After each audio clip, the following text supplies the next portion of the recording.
Bugün Ege esintisi yaptık arkadaşlar. Yunan mutfağından, Ege mutfağından harika bir peynir dolgulu kapya biber dolması yaptık. Merhaba, mutfağıma ve kanalıma hoş geldiniz arkadaşlar. Bugün harika bir Rum mezesi yapacağız. Ege mutfağından şöyle güzel bir esinti gelecek. Cunda'da ve Yunan adalarında bolca yapılan ama Türkiye'de de bilinip sevilen kırmızı kapya biber peynir dolgulu dolma. Bunun için 4 adet kapya biberim var arkadaşlar. Kapya biberlerini çok güzel bir şekilde yıkadım. Bunların ortasına hafif bir çizik atıp yağlı kağıt serdiğim fırın tepsimin içine alıyorum. Sadece ortasına bir çizik atıyorum. Saplarını kesiyorum. Ve fırın tepsimin üzerine diziyorum. Bu kadar basit arkadaşlar. Ama çok lezzetli, salata gibi, ana yemek gibi bile yenen harika bir meze olacak bu. Şimdi bunun üzerine biraz tuz serpiyoruz. Fırınım bu arada 220 derecede ısınmış bekliyor. Hafif karabiber serpiyoruz. Böyle bir yemek kaşığı kadar zeytinyağını döküyoruz ve üzerlerine biraz fırça yardımıyla sürüyoruz arkadaşlar. Şimdi bu kapya biberlerini sadece yumuşasın ve içini kolay doldurabilelim diye 5 dakika kadar yumuşayana kadar fırına veriyorum. Aman közlemiyoruz arkadaşlar. Kabukları soyulmasın, közlenmesin. Sadece hafif yumuşayacak. Evet, fırına gidiyoruz. 4 adet ama çok büyük boy kapya biberim için 7 kaşık lor peynirini böyle bir kabın içerisine aldım. Bunun içerisine de 2 yemek kaşığı kadar süzme yoğurt koyuyorum. 2 adet sarımsağım var. Sarımsaklarımı güzelce dilip içine atıyorum.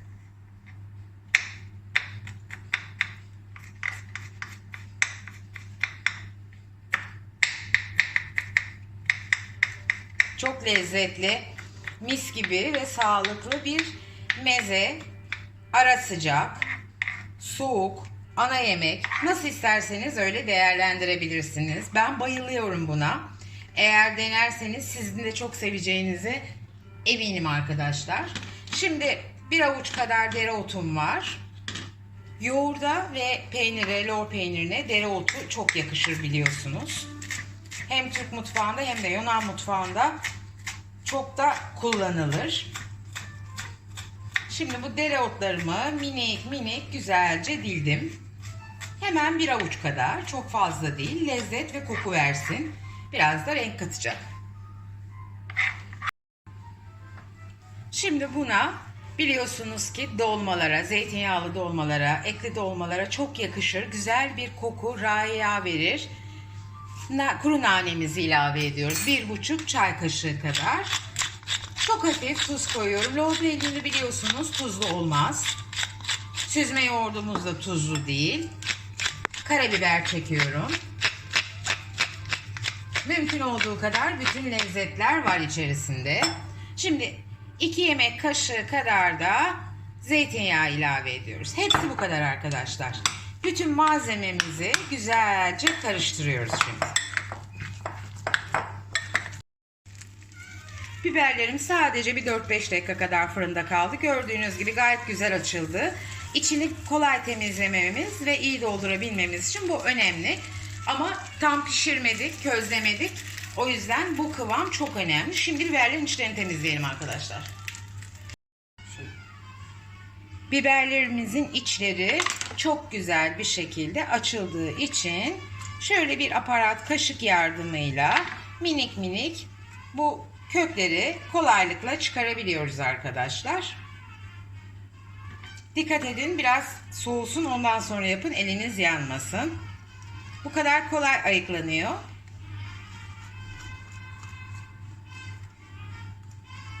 Arada tek tük kök kalabilir, sorun değil, o da lezzet katıyor. Evet, böyle böyle bütün biberlerimizi ayıklıyoruz arkadaşlar. Evet, biberlerimizi güzelce temizledik arkadaşlar. İçleri de güzelce açıldı. Böyle küçük bir kaşık yardımıyla biberlerimizin içini şimdi dolduruyoruz.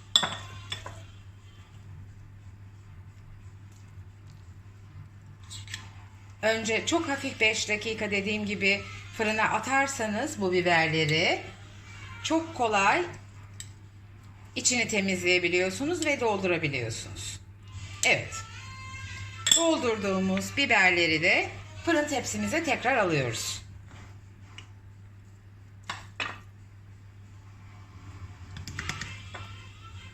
İçinde yoğurt, süzme yoğurt da olduğu için biraz yapışıyor. O yüzden ikinci bir kaşık yardımını mutlaka alın arkadaşlar.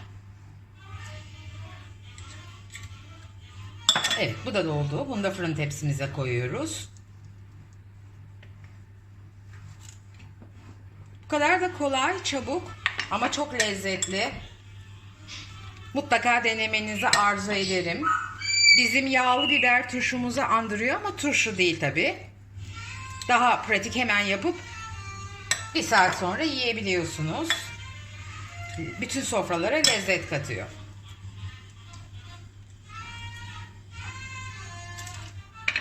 Son biberimize geldik. Bunu da dolduruyoruz.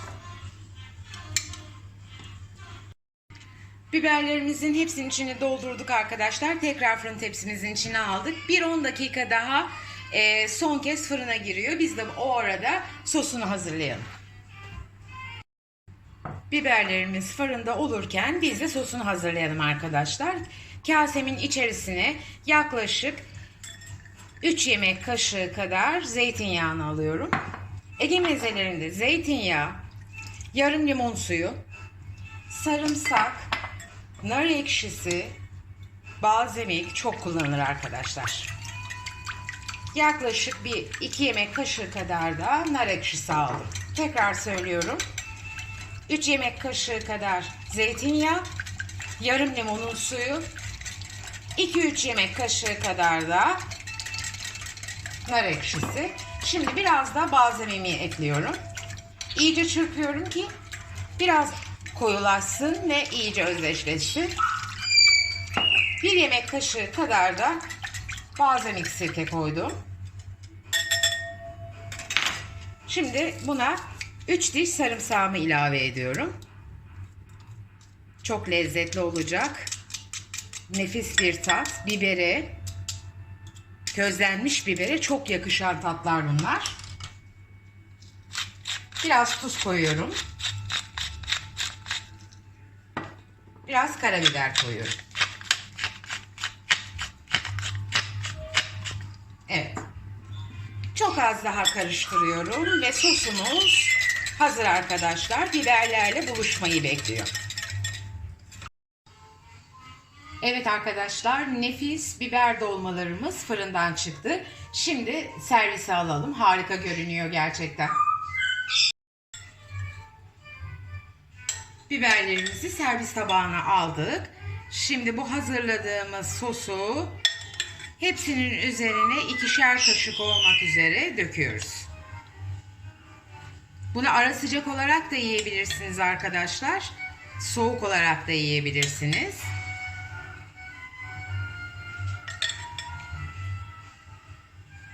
Bu sosla lezzet 2 katına çıkıyor. Bugün harika bir Ege esintisi yaptık. Umarım beğenmişsinizdir.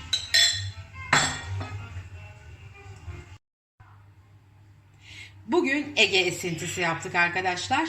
Yunan mutfağından, Ege mutfağından harika bir peynir dolgulu kapya biber dolması yaptık. Bu tarifimi denemenizi özellikle rica ediyorum sizden. Ben size teminat verebilirim. Bayılacaksınız, çok güzel bir tarif. Lütfen videomu beğenmeyi, kanalıma abone olmayı ve bildirim zilini açmayı unutmayın. Bir sonraki güzel tarifimizde buluşana kadar kendinize çok iyi bakın, sevgiyle kalın, hoşça kalın. Beni şimdiye kadar seyrettiğiniz için hepinize çok teşekkür ediyorum. Kucak dolusu sevgiler yolluyorum. Hoşça kalın.